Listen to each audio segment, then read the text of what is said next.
Yeah, my wonderful friends and fellow inheritance of the Lord. I just want to tell you that the earth is no longer what it is, and the way things are going right now, everything is going to be really, really, I'm saying really bad very soon. The level of unbelievers that I'm seeing these days is marvelous. It's marveling me. It's quite astonishing. I am absolutely astonished.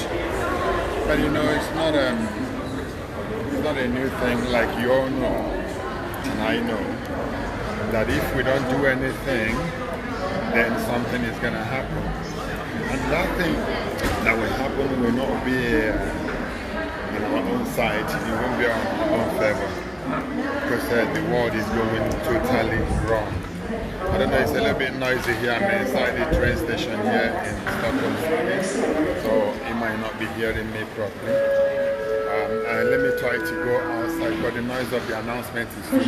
Once I get outside, I'm sure you hear me better. And my network, I don't know how long my network will last. It might not really last too long. But let me just get off here and then see if you can hear me better. Just give me a few minutes, please. Yeah? I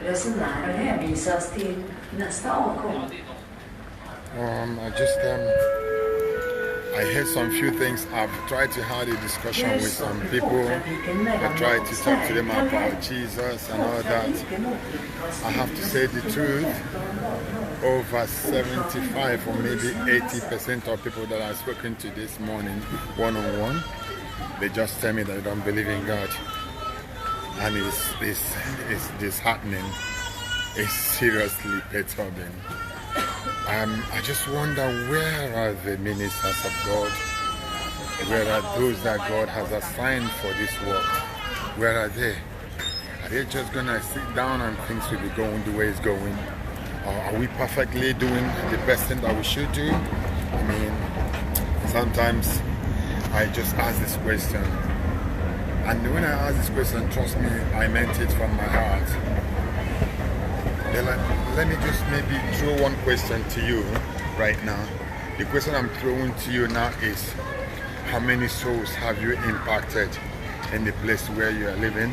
Because if you have not, you are part of the problem.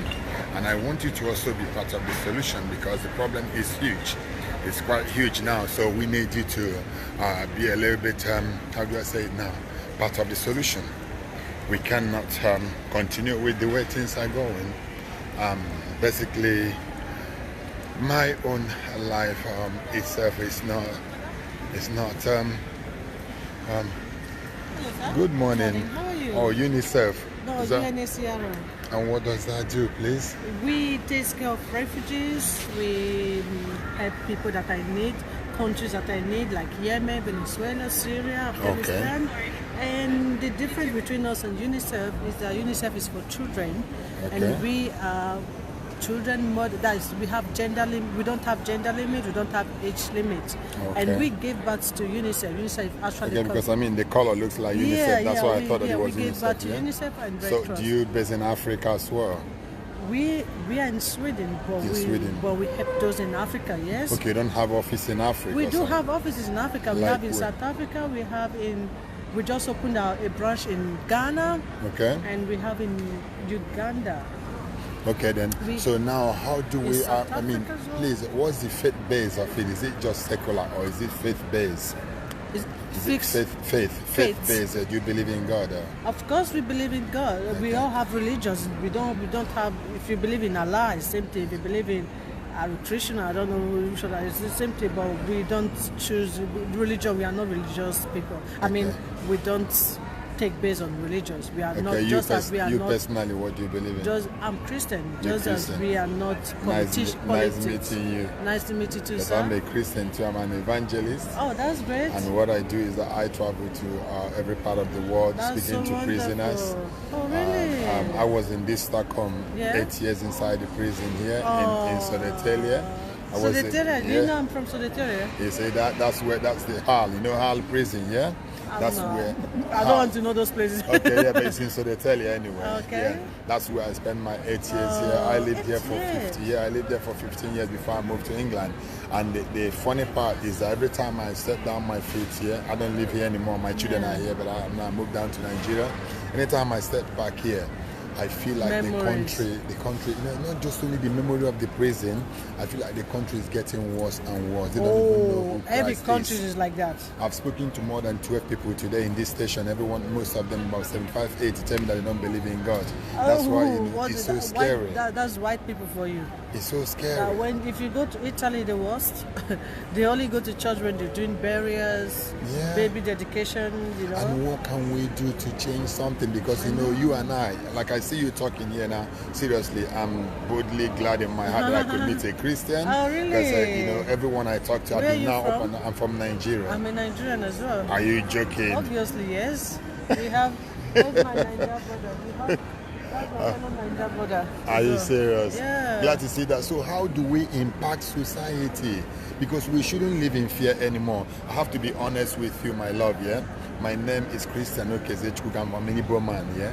And I know my husband is Igbo. And see, if we don't do anything concerning what is going on here, we will be surprised. Obviously. Do you know what my second son told me yesterday? I've never said this on social media. I've never said this to anybody. This I'm going to tell you the first time. My second son told me yesterday, right in my face, 16 years old boy, he said to me that he's an atheist. What does that mean? That he don't believe in anything. I'm telling you, my second son, my own blood. You need to treat that with caution.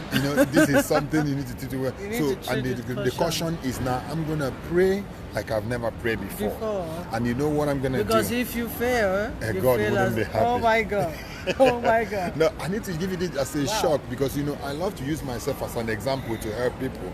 So what do we do to Is it mixed race or African? No, it's a boy. It's a mixed race. Mixed race. And of course, the mom doesn't believe, of course. That's why we transfer. And there's not anything you try to do, the mother will then turn it as you're forcing the child and it became a criminal offense. You need to be sensitive with children. So it has to be prayer, and prayer. Try to take them along too. That's it. Partially, even not all the time. And then you never know the day that God will just catch him, Yeah. Just try to take know them that along, God will especially arrest with him. their teenage age. When they're 16 up. My dear, sorry sir, you need to be from 14 to 17 or even 16 is terrible to deal with. It is. Because that's when they But I think we as Christians, like meeting you here now, gives me a very bold heart, yeah? There's one other Christian boy I'm going to meet tomorrow. I've spoken to him on the phone. What's his name? Obi, somebody's from Delta. You know him? We have some. Okay, he's coming here tomorrow to meet me. So he lives in Sodetelia as well. Really? Yes. We might work here tomorrow, so probably when you see him. We will definitely see. So we try to here. build a very strong team. I am so glad to meet you. I'm going to give you my magazine and all my details are there. Hello, come stai? Tutto a posto? Lavoro? C'è. It's okay. Va bene. You speak Italian as well? I speak Italian. Oh, you live My in parents Italy? are in Italy. Italy, yeah. Oh, I lived in Italy for 14 years. You are a tool in God's hand. You know that? No, I'm telling you, you are not just a UNICEF. How do you know I speak Italian? No, I just hear you speak to this guy. Oh, yeah. Yeah, I mean. I school in Italy. Yeah, this thing you are wearing, the clothes you are wearing or something, it might just be a symbol of you gaining a ground in this country. Yeah. And once you gain a ground, trust me, anytime you contact me, say you have 10, 5, 6 people, I will come over. We train them. I'm telling you. That's so nice, we will train them and then they will take over the street because I was one of the people that damaged lives in this country. I was a drug dealer for so many years. So many lives were wasted. That's why every time I come to Sweden, I have to go to this Segestory. You know Segestory, yeah?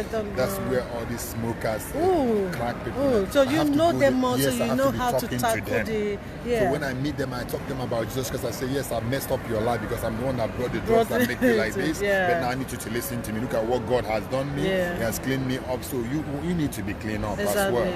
But I cannot do this alone because I'm just one person. Just one person. If I can get some other guys and we build a very strong Christian organization. Some people know about this, but they want to run away because the society doesn't really talk much about it. I know. You see the way Muslims, we were eating something and we saw a Muslim lady in public, she prayed like they usually prayed. She pulled her shoe because it was time. You know, Muslims have their time they pray. Yeah. And my colleague was like, if all Christians can do this, like create time for prayer, because we use our job sometimes as excuses not to go to Bible studies, not to go to evening service. She pulled her shoes, did her normal usual prayer. And I'm like, this is good. So sometimes I think the community, or I don't know how the society doesn't really talk much about Christian, about gospel, about all they just do is was raining, and some people wants to be like, if I talk about Christian, to look like I'm not part of them, you know, so they run away, they shy away from there. So it's something wrong. Please try, I'm gonna let me get my magazine for you, and then all my details are there, my numbers, my yeah. Do you talk on relationship as well? Yeah, we deal on that. My cousin have a program in London, and which is called a single relationship and singles. See, it's a seminar. I think you are speaking to the right person, because I've been with two different relationships here that didn't work out. I did my energy on it, and then I had one in London with 5 children. It didn't work out, so I have full experience on what's going. So what we need to do is, at the back of this is my WhatsApp line. This UK line is my WhatsApp line. You can reach me on it, and then all this is my Nigerian direct line. You can use me, and all my social media handles are here. If you go here in YouTube, you see about 600 and something videos from prisons. What we do in the prison, it will marvel. Then contact me, please. I don't want to come back here and see this place the same. We're gonna build a strong team. We'll try. I promise God will strengthen you. It doesn't matter the language or whatever you speak. There are so many foreigners here. No, apart from that, they speak English. Yeah, they speak English in Sweden. Put up effort, put your feet down, call me whenever you can, because I'm ready to communicate. Because we're actually thinking of having seminars. We've done, that's our job, like she does it always in the UK, but we've done like 2 in Italy, and we're thinking of doing something here in Sweden, like singles and relationship, and people will come and talk about relationship and singles. Just let me know when it is. I will come. I'm telling you that I'm a Swedish citizen anyway, so I don't need a visa to come here. All you need to do, just let me know when it is. I will come. I will speak about my 8 years in prison. No, I'm not ashamed of it. Seriously. I will tell them how I spent my years in prison. So nice. Tell them I messed up in marriages. marriages. And you don't even look like one that has spent that, because you were able to build your life back. You have Make it back. So many people don't have that opportunity. So I think you also be a tool to those people that just came out. I think meeting you is not an accident. It's not an accident. No? So please quickly text me your number on my WhatsApp. So I can. Your name is your name is what? It's Iyobo. Iyobo. But text me the name and everything on WhatsApp. I would like to add you on. Okay? God bless you so just much. Like in 20 minutes we'll go for coffee break. Do so. Don't be ashamed of Jesus Christ. Just keep on firing. Anyone, whether they hear Swedish or not or English, just keep telling them about Jesus. This girl, she's from Uganda. We do a lot of Christian things sometimes. Sometimes we don't get stand up, start singing. This one here? This one. Let me get my magazine. Come. Wow. This is a unity of faith. She will love it. Just go ahead and talk. Baby girl, how are you? I'm okay. My name is Christian, Evangelist Christian Chukwuka. I go around, minister everywhere, share testimonies. I was an ex-convict. I'm an ex-convict. I served in Swedish prison for 8 years. So I lived in Stockholm here for 15 years before I moved to England for about 12 years. Then I'm in Africa, going around the whole African, both Europe, and touching the life of prisoners. I'm so glad to meet this sister here and meeting you too. So now have you ever been to Uganda? No, I haven't, and you have to take me there. You have to take me there instantly, immediately. Once you prepare a ground for us, I'm telling you that we are going, because anything that happens to be gospel is what I dwell in. That's my life. I don't care if I die in the field. What matters is